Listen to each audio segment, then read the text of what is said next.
Hello friends, myself Vinay Mishra, working as a faculty in the Department of Mechanical Engineering in the college affiliated with AKTU.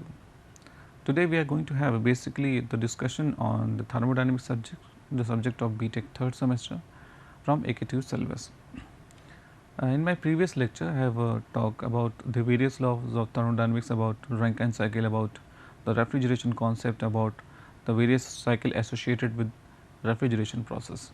Now today I am going to have a discussion for refrigeration process, basically on vapor absorption refrigeration cycle and some analysis of vapor compression refrigeration system. If we talk about this TS diagram and pH diagram of simple vapor compression refrigeration system, then we are having basically the four process. The first one is a 1 to 2, 2 to 3, 3 to 4 and 4 to 1. In detail we have discussed already in our previous lecture. So, लेकिन थोड़ा सा और discussion कर लेते हैं इसमें, जो चीज़ें हमारी बच गई थी. अगर 1 पॉइंट की बात करें तो ये हमारा इनपुट प्रेशर, इनपुट कंडीशन थी, कंप्रेसर का इनपुट था. ये हमारी सैचुरेटेड वेपर लाइन है और ये हमारी सैचुरेटेड लिक्विड लाइन है.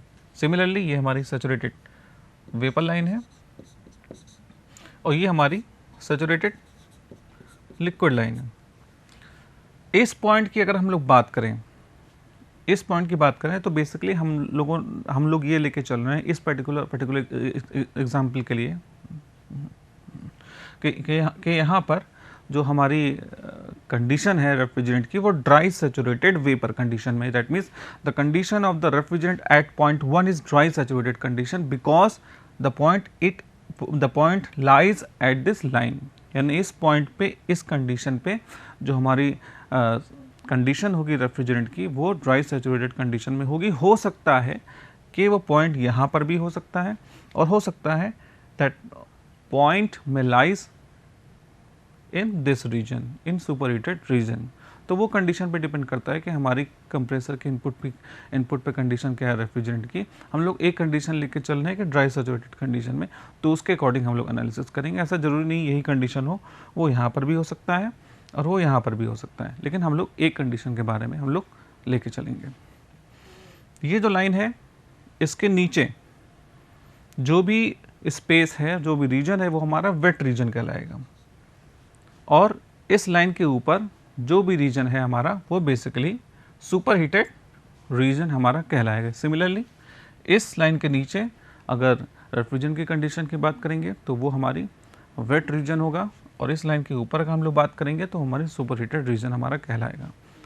इस लाइन की बात करें तो ड्राई सैचुरेटेड कंडीशन में होगा, अगर वेपर के केस में है तो वो वेपर कहलाएगा और अगर लिक्विड के केस में है तो हमारा सैचुरेटेड लिक्विड कहलाएगा. तो यहाँ पर 1 पॉइंट पे अगर हम लोग बात करें कि कंडीशन क्या है रेफ्रिजरेंट की, तो वो basically dry saturated vapour refrigerant है at pressure this one.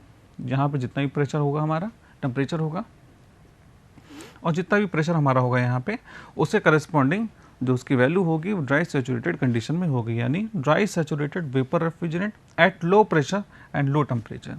That means यहाँ पे ड्राई सैचुरेटेड वेपर रेफ्रिजरेंट है at low pressure low temperature पे. जितना भी करस्पॉन्डिंग टेम्परेचर प्रेशर हमारा है उस प्रेशर पे उसकी वैल्यू हम लोग लेके चलेंगे. अगर 1 कंडीशन की बात करें तो हम लोग देखेंगे कि 1 कंडीशन में हमारा जो पॉइंट है वो लाई कर रहा है इस लाइन के ऊपर. That means the condition of refrigerant is superheated. That means at point 2 the refrigerant condition is in superheated condition. और सुपर हीटेड कंडीशन का मतलब क्या है? हाई टेम्परेचर और हाई प्रेशर में. यहाँ पर ड्राई सैचुरेटेड वेपर था 2 पॉइंट पे, high temperature high pressure vapour refrigerant हो गया, यानी सुपर हीटेड कंडीशन की हम लोग यहाँ पर बात कर रहे हैं. तो ये basically superheated vapor refrigerant at high temperature and high pressure. So, the condition of this refrigerant at point 2 is superheated condition at high pressure, high temperature vapor refrigerant. 2 dash की अगर हम लोग बात करें तो प्रोसेस के बारे में हम लोगों ने पहले डिस्कशन कर लिया है. आज हम लोग बात करेंगे बेसिकली इसको और एनालिसिस के बारे में, कंडीशन के बारे में, रेफ्रिजरेंट के बारे में. तो 2 डैश की बात अगर हम लोग करें तो बेसिकली 2 डैश पे क्या है, एक लाइन पे है यानी सैचुरेटेड लाइन पे है, लेकिन उसका प्रेशर और टेम्परेचर बेसिकली हाई है. तो यहाँ पे प्रेशर और टेम्परेचर लो था, यहाँ पर प्रेशर और टेम्परेचर हाई होगा हमारा, और जो कंडीशन होगी रेफ्रिजरेंट की वो होगी dry saturated vapour refrigerant at high temperature and high pressure in condenser, यानी कंडेंसर पे ही, कंडेंसर के करस्पॉन्डिंग हम लोग बात करेंगे तो वहाँ पर क्या होगा, हाई टेम्परेचर होगा, हाई प्रेशर होगा। देखिए यहाँ पे टेम्परेचर ज़्यादा है, यहाँ पे प्रेशर ज़्यादा है इसके कंपैरिजन में, और कंडीशन क्या है, ड्राई सैचुरेटेड कंडीशन में, यानी इस लाइन के बारे में हम लोग बात कर रहे हैं। The condition of refrigerant is dry saturated at high temperature high pressure vapour refrigerant. 3 point की अगर हम लोग बात करें, 3 पॉइंट पे क्या है, 3 पॉइंट पे हमारा वेपर कन्वर्ट हो चुका है लिक्विड में।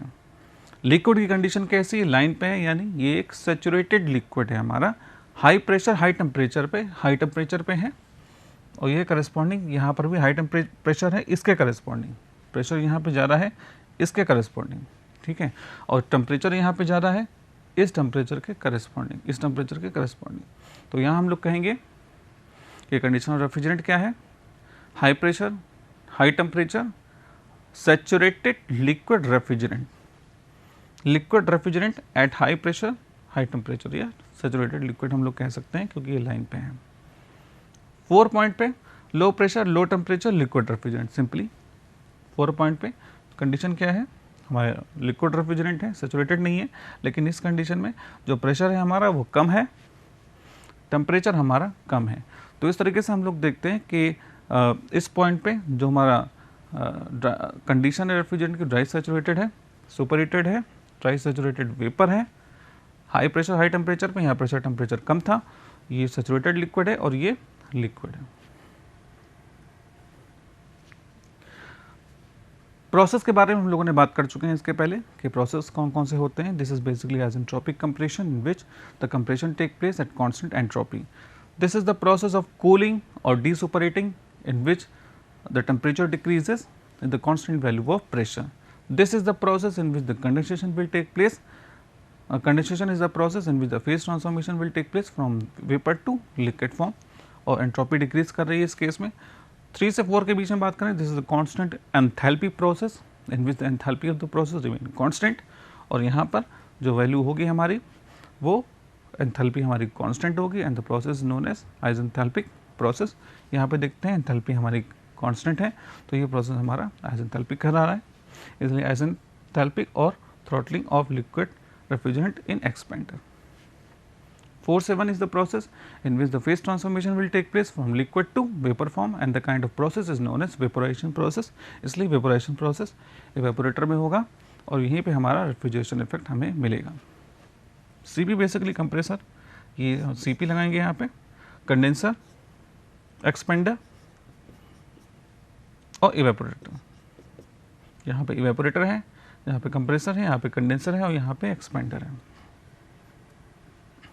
रेफ्रिजरेशन इफेक्ट की अगर हम लोग बात करें तो रेफ्रिजरेशन इफेक्ट जो अमाउंट था वो बेसिकली क्या था, the amount of heat absorb from the space required for the cooling, यानी जितने अमाउंट ऑफ हीट एब्जॉर्ब कर रहा था इवेपोरेटर के केस में रेफ्रिजरेंट, उसको हम लोग कह रहे थे रेफ्रिजरेंट था। और रेफ्रिजरेंट बेसिकली हम लोग यहाँ पे एंथैल्पी के फॉर्म में निकालेंगे, और यहाँ पर एंथैल्पी क्योंकि कांस्टेंट प्रेशर के लिए हम लोग निकाल रहे हैं यहाँ पे, क्योंकि कांस्टेंट प्रेशर में हमारा फेज ट्रांसफॉर्मेशन हो रहा है, इसलिए हमारा जो हमारा हीट कंटेंट निकालेंगे वो एंथैल्पी के फॉर्म में हम लोग निकालेंगे। अब इवेपोरेशन किसके किसके बीच में हो रहा था, कौन कौन से पॉइंट थे, 1 और 4 के बीच में पॉइंट थे। 1 पे एंथैल्पी ज़्यादा है, 4 पे कम है, तो चेंज इन एंथैल्पी क्या होगी, H1 - H4। इसलिए H1 - H4 कब, m dot mass flow rate of the refrigerant अगर हम लोग 1 लेके चल रहे हैं, 1 किलोग्राम पर सेकंड लेके चल रहे हैं, तो उस केस में हम लोग बात कर रहे हैं। अगर m डॉट होगा तो उसमें हम मल्टीप्लाई कर देंगे, यहाँ पे हम लोग सिंगल मास फ्लो रेट लेके चल रहे हैं कंसिडर करके, तो उस केस में रेफ्रिजरेशन इफेक्ट जो होगा हमारा H1 - H4 होगा किलोजूल पर केजी, किलोजूल पर केजी में। कंप्रेसर वर्क की बात करें, कंप्रेसर वर्क बेसिकली यहाँ पे जो चेंज इन एंथैल्पी हो रही है 2 से 1 के बीच में हो रही है, यानी यहाँ पर जो एंथैल्पी ज़्यादा है यहाँ पे एंथैल्पी कम है, तो चेंज इन एंथैल्पी क्या होगा, H2 - H1। इस तरीके से जो कंप्रेसर वर्क होगा हमारा वो H2 - H1 होगा अगर m डॉट की वैल्यू 1 लेके चल रहे हैं। अगर m डॉट की वैल्यू कुछ लेके चल रहे हैं तो वो हमारा हो जाएगा m डॉट इंटू H1। इसी तरीके से रेफ्रिजरेशन इफेक्ट की value m dot into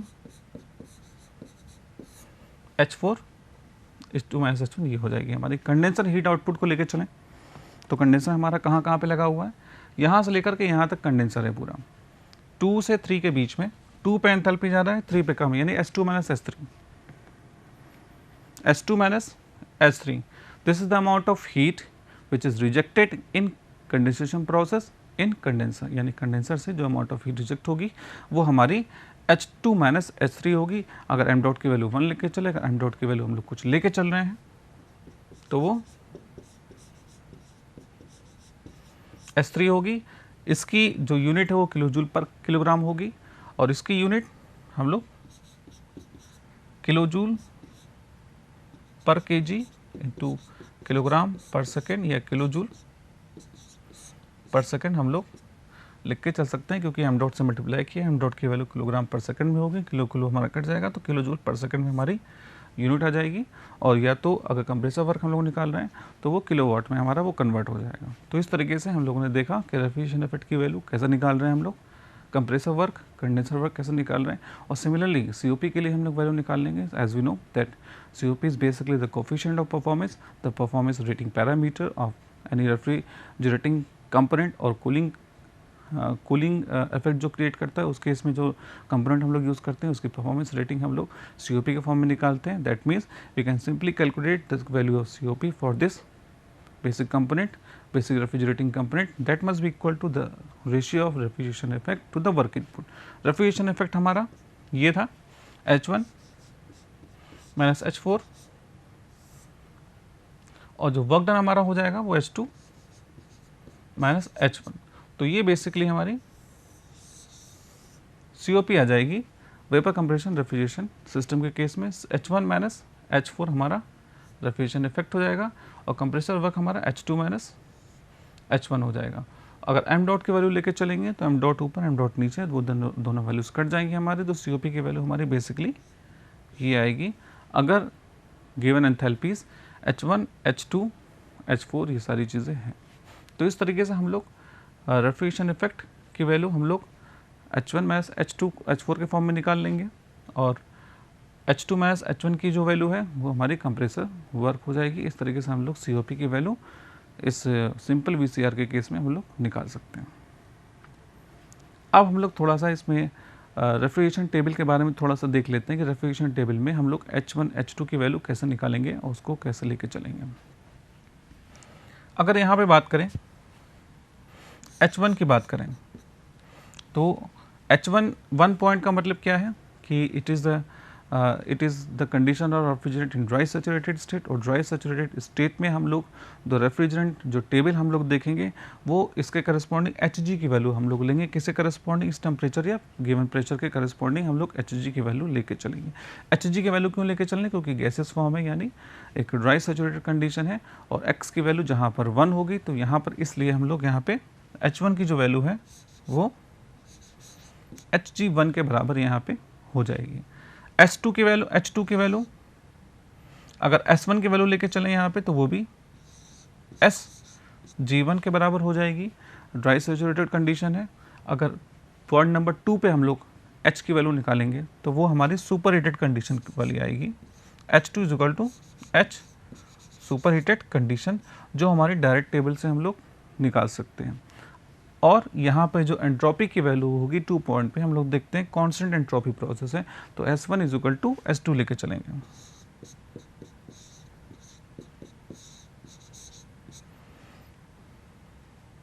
S1 is equal to S2 is equal to Sg1। तो ये वेपर एंट्रोपी 1 पॉइंट पे एंट्रोपी के बराबर हो जाएगी। Sg बेसिकली जो वेपर एंट्रोपी है और H हमारी एंट्रोपी है, सॉरी Hg जो वैल्यू है वो एंथैल्पी है, वेपर एंथैल्पी है। Sg जो हमारी वैल्यू हो, सॉरी वो एंट्रोपी है, वेपर एंट्रोपी है। और S हमारी करस्पॉन्डिंग पॉइंट के लिए एंट्रोपी की वैल्यू निकाली है और H हमने जो निकाला है करस्पॉन्डिंग पॉइंट के लिए एंथैल्पी की वैल्यू हम लोगों ने निकाली है। अगर 2 पॉइंट पे हम लोग बात करें तो एंथैल्पी कैसे निकालेंगे, एंट्रोपी कैसे निकालेंगे, तो H2 डैश की वैल्यू जो बेसिकली जो होगी हमारी Hg होगी, Hg2 dash corresponding to temperature and pressure this one. इसके करस्पॉन्डिंग टेम्परेचर प्रेशर जो हमें मालूम होगा, जो भी वैल्यू गिवन होगी उससे करस्पॉन्डिंग हम लोग एच जी की वैल्यू निकाल लेंगे। तो वहीं पे हमारी वो वैल्यू होगी हमारी एच टू डैश के बराबर, एच टू डैश के बराबर H G two dash. S की इसके लिए भी वैल्यू अगर हम लोग निकालेंगे तो एस टू डैश की value S G two dash के बराबर इस पॉइंट पे होगी। अब 3 पॉइंट के लिए बात करते हैं। 3 पॉइंट पे जो कंडीशन हमारी लिक्विड रेफ्रिजरेंट की आ गई, यानी इस केस में हम लोग जो टेबल जो देखेंगे वो लिक्विड रेफ्रिजरेंट के लिए देखेंगे, और हम जो रेफ्रिजरेंट के लिए देखेंगे वो हम लोग HF की वैल्यू लेके चलेंगे, यानी H3 की वैल्यू जो होगी यहाँ पे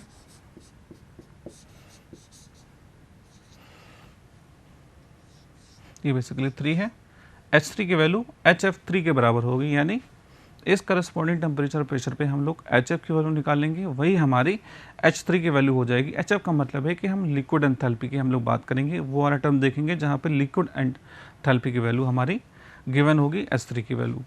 H3 is equal to H4, H3 is equal to H4, क्योंकि कांस्टेंट एंथैल्पी प्रोसेस है। कांस्टेंट एंथैल्पी प्रोसेस में एंथैल्पी हमारी कांस्टेंट रहेगी, तो जो अमाउंट ऑफ एंथैल्पी यहाँ पर होगी वही हमारी एंथैल्पी जो होगी यहाँ पे होगी, and H3 is equal to H4।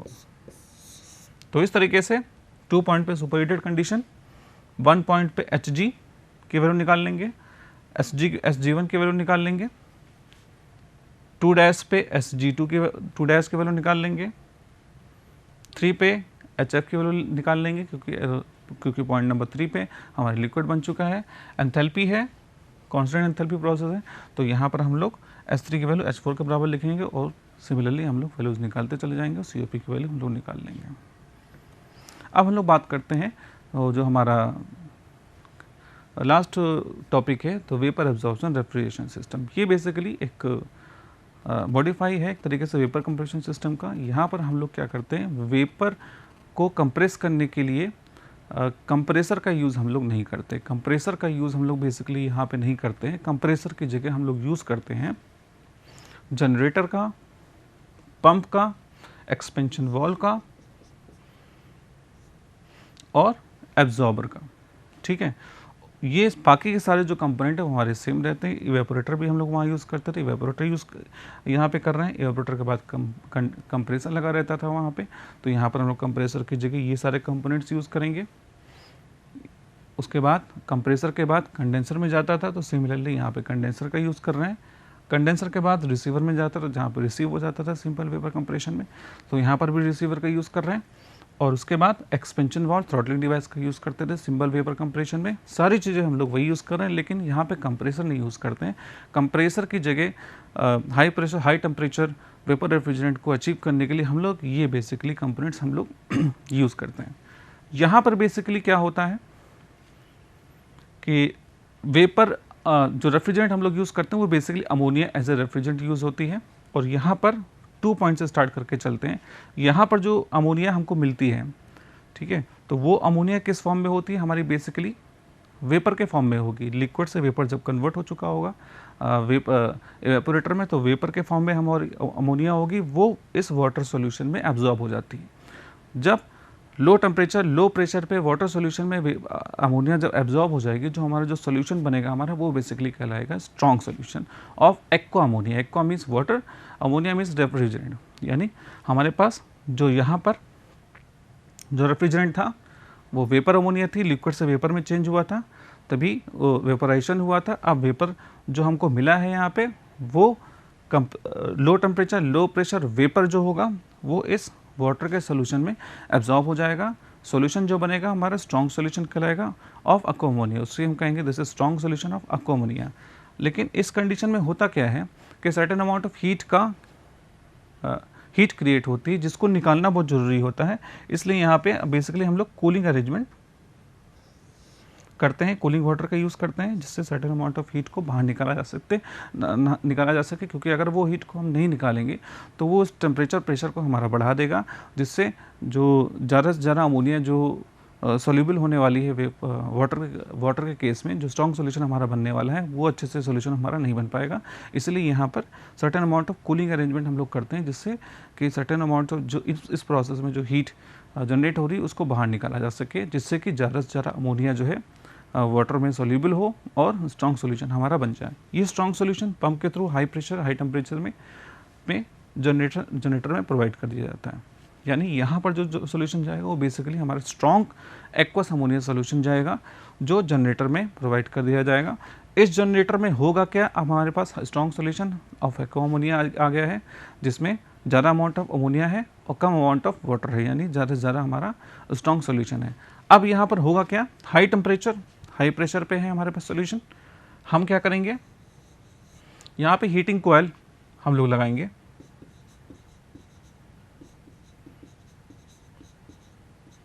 कोयल का यूज़, हीटिंग कोयल का यूज़ करते हैं। हीटिंग कोयल में क्या होता है कि बेसिकली हम लोग सर्टेन अमाउंट ऑफ हीट देते हैं। जैसे ही हम हीट अप करेंगे इसको तो होगा क्या, जो वेपर अमोनिया है सॉल्यूशन से, स्ट्रॉन्ग सॉल्यूशन से वेपर अमोनिया है वो हाई टेम्परेचर हाई प्रेशर पे हीट एब्जॉर्ब करके, हीट जब हम देंगे तो वो हाई प्रेशर हाई टेम्परेचर में कन्वर्ट होकर के वो हमें यहाँ पे हाई प्रेशर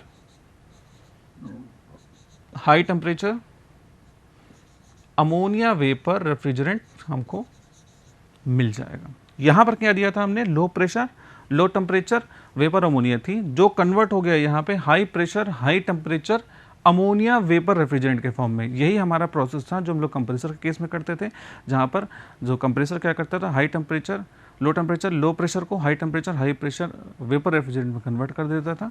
तो यहाँ पर भी जो हमारा आउटपुट मिला है वो basically low temperature low pressure ammonia से high temperature high pressure ammonia vapour हमको मिला है। यहाँ पे जब हमने इसको हीटअप किया है, प्रॉपर्टीज़ कुछ इस तरीके से होती हैं कि एक्वा अमोनिया को जब हाई टेम्परेचर हाई प्रेशर पे हीटअप किया जाए तो वो कन्वर्ट हो जाता है वेपर जो फॉर्म अमोनिया से, जो अमोनिया वाटर का सॉल्यूशन है उसमें से जो अमोनिया है वो हाई प्रेशर हाई टेम्परेचर पे अलग होकर के हमें इस फॉर्म में हमको मिल जाता है। और जो बचा हुआ सॉल्यूशन होता है हमारा वो हमारा कहलाता है weak solution of aqua ammonia. यानी वीक का मतलब क्या है कि इसमें अमोनिया कम से कम हो और वाटर ज़्यादा से ज़्यादा हो। तो यहाँ पर बेसिकली हमको जो मिल रहा है वो हमारा वीक सॉल्यूशन मिल रहा है, weak solution of aqua ammonia. यहाँ पर क्या मिला था हमें, हाँ, strong solution of aqua ammonia. इस तरीके से हम लोगों ने देखा कि किस तरीके से वीक सॉल्यूशन हमको मिला।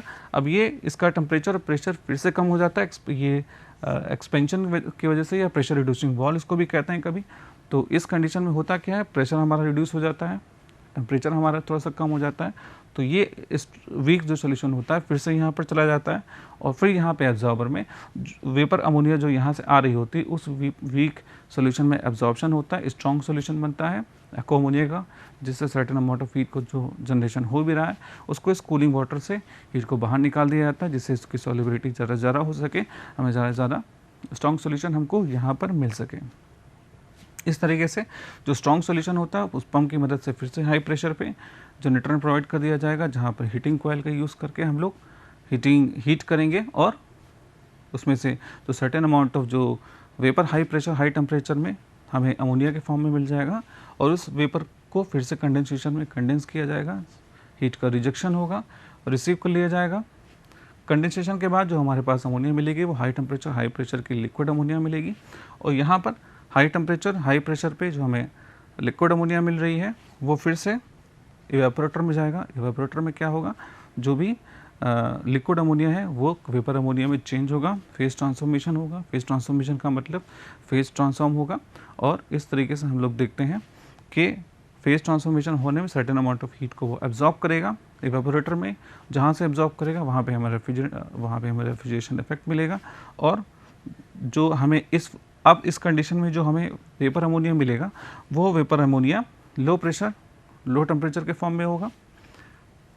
इससे पहले एक्सपेंशन वॉल्व से भी वो होकर के गुजरेगा जहाँ पे उसका प्रेशर कम हो जाता है। एक्सपेंशन वॉल्व के बाद वो इवेपोरेटर में आएगा जहाँ पे एक्सपेंशन होगा, जहाँ पे इवेपोरेशन होगा, हीट को एब्जॉर्ब करेगा, कूलिंग इफेक्ट हमको मिलेगा। और ये यहाँ पर जो हमें अब अमोनिया मिलेगा वेपर के फॉर्म में वो लो टेम्परेचर लो प्रेशर के फॉर्म में होगा, वो फिर से इस एब्जॉर्बर में चला जाएगा। अब यहाँ पर फिर से हमें प्रोसेस हमारा रिपीट हो जाएगा। तो ये जो सेक्शन है बेसिकली ये कंप्रेसर सेक्शन हमारा कहलाता है, जहाँ पर हम लोग कंप्रेसर का यूज़ नहीं करते हैं, एक रेफ्रिजरेंट का हम लोग यूज़ करते हैं। तो बेसिकली हम लोग यहाँ पे हीटिंग इफेक्ट यहाँ पे दे रहे हैं, उसकी वजह से हम लोग रेफ्रिजरेशन इफेक्ट हमारा प्रोड्यूस हो रहा है और ये साइकिल हमारी कंप्लीट हो रही है। अगर COP की हम लोग बात करें तो basically COP is the ratio of refrigeration effect to the input, और इनपुट यहाँ पे हम लोग हीट दे रहे हैं, इनपुट क्या दे रहे हैं हम लोग, ऐसे हीट दे रहे हैं। तो यहाँ पर हीटिंग कॉइल में हम लोग हीट को इनपुट करा रहे हैं। तो हमारा हीटिंग कॉइल में अगर हीट हम लोग इनपुट अगर मान के चलिए, अगर Qg है, Qg is the amount of heat use given in generator, generator case में जितनी हम लोग हीट हम दे रहे हैं इसको हीट अप करने के लिए, जिससे हाई प्रेशर हाई टेम्परेचर में अमोनिया बन सके, तो वो अगर उसकी वैल्यू अगर हमारी Qg है और हीट जो एब्जॉर्ब कर रहा है रेफ्रिजरेंट सराउंडिंग से कूलिंग इफेक्ट दे रहा है, अगर उसकी वैल्यू हमारी Qe है, तो हम लोग का जो COP है वो बेसिकली क्या हो जाएगा, डिजायर्ड इफेक्ट जो हमको चाहिए, यानी कूलिंग इफेक्ट यानी refrigeration effect, QE divide by जो हम लोग दे रहे हैं, दैट मीन्स जो अमाउंट ऑफ हीट हम लोग दे रहे हैं Qg। तो ये हमारा COP की वैल्यू जो हो जाएगी, हीट रेफ्रिजरेशन इफेक्ट जो इवेपोरेटर में एब्जॉर्ब कर रहा है, और जनरेटर के केस में जो हम लोग हीट दे रहे हैं दैट इज बेसिकली इनपुट, और उस केस में हम लोग COP की वैल्यू हम लोग निकाल लेंगे। एक न्यूमेरिकल है, इसमें कार्नोट साइकिल के लिए 1.2 किलोवाट पर टन ऑफ रेफ्रिजरेशन गिवन है, low temperature high temperature given है। अब यहाँ पे COP ऑफ रेफ्रिजरेटर हमें निकालना है। तो COP ऑफ रेफ्रिजरेटर निकालने के लिए लो टेम्परेचर आपको दे रखा है -38 डिग्री सेंटीग्रेड। इस केस में COP ऑफ कार्नोट रेफ्रिजरेटर के लिए हम लोग निकालने के लिए क्या करेंगे, जाहिर सी बात है कार्नोट रेफ्रिजरेटर है तो जाहिर सी बात है यहाँ पे COP हमारी बराबर होगी एक्चुअल COP से, कार्नोट साइकिल की COP की बराबर होगी। उस केस में हम लोग क्या करेंगे, heat absorb upon work done, heat absorb की वैल्यू यहाँ पे पर टन ऑफ रेफ्रिजरेशन दे रखी है, इसलिए 1 टन की वैल्यू 14,000 किलो जूल को वैल्यू लेकर के हम लोग चलेंगे, और वर्क डन की वैल्यू 1.3 किलोवाट ले रखे हैं, तो इसलिए इसकी वैल्यू हमारी आ जाएगी 2.99। अगर टेम्परेचर के बारे में बात करें तो ये लोअर टेम्परेचर हमको दे रखा है, और हाई टेम्परेचर हम लोग इस फॉर्म में इसकी वैल्यू निकाल सकते हैं T1 की हाई की वैल्यू टेम्परेचर, क्योंकि यहाँ पर जो COP की वैल्यू है कार्नोट साइकिल की COP हमारी एक्चुअल COP के बराबर होगी, क्योंकि हमारा रेफ्रिजरेटर जो है वो कार्नोट साइकिल पे वर्क कर रहा है। इस कंडीशन में जो 2.99 की वैल्यू हमारे कार्नोट साइकिल COP के बराबर यहाँ पे कर देंगे, और हमारी T1 की वैल्यू यहाँ पर हमें आ जाएगी, that will be equal to 4.6। अगर delivered as a heat pump के लिए अगर हम लोग बात करें, heat pump as a use हो रहा है, तो उस केस में हम लोग डायरेक्ट वैल्यू भी निकाल सकते हैं। हीट पंप के लिए अगर COP हमको निकालना है तो हमें COP हमें रेफ्रिजरेटर के लिए पता है, इसमें हम एक जोड़ दें, इसके बारे में डिस्कशन हम लोग पहले भी कर चुके हैं। तो एक जोड़ने पे जो हमारी वैल्यू आएगी वो 3.99 आएगी, 2.99 में 1 जोड़ देंगे तो 3.99 आ जाएगी। या उसका दूसरा तरीका ये है कि इस तरीके से भी हम लोग इसकी वैल्यू निकाल सकते हैं। Heat absorb 14,000 divide by 60 plus 1.3 जो वर्क डन हमारा है किलो जूल में उसको चेंज, किलो जूल पर मिनट में हम लोगों ने चेंज किया है, तो यहाँ पर इसकी वैल्यू इस तरीके से भी हम लोग निकाल सकते हैं। COP of heat pump that must be equal to heat deliver to the work done.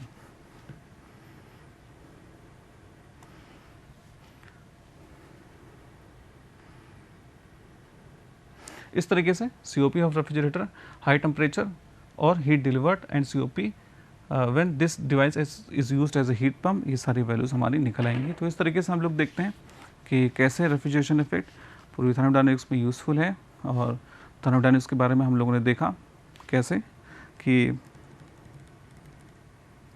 Thermodynamics के बारे में हम लोगों ने देखा कि कैसे रेफ्रिजरेशन और refrigeration process, thermodynamics process, Rankine cycle, concept of entropy, first law of thermodynamics, second law of thermodynamics, किस तरीके से कॉन्सेप्ट क्या है इसके पीछे, इन सारे एनालिसिस हम लोगों ने किया, कुछ न्यूमेरिकल्स लगाए और इसके बेसिक फंडामेंटल्स हम लोगों ने जाने। ओके, धन्यवाद, थैंक्स अ लॉट।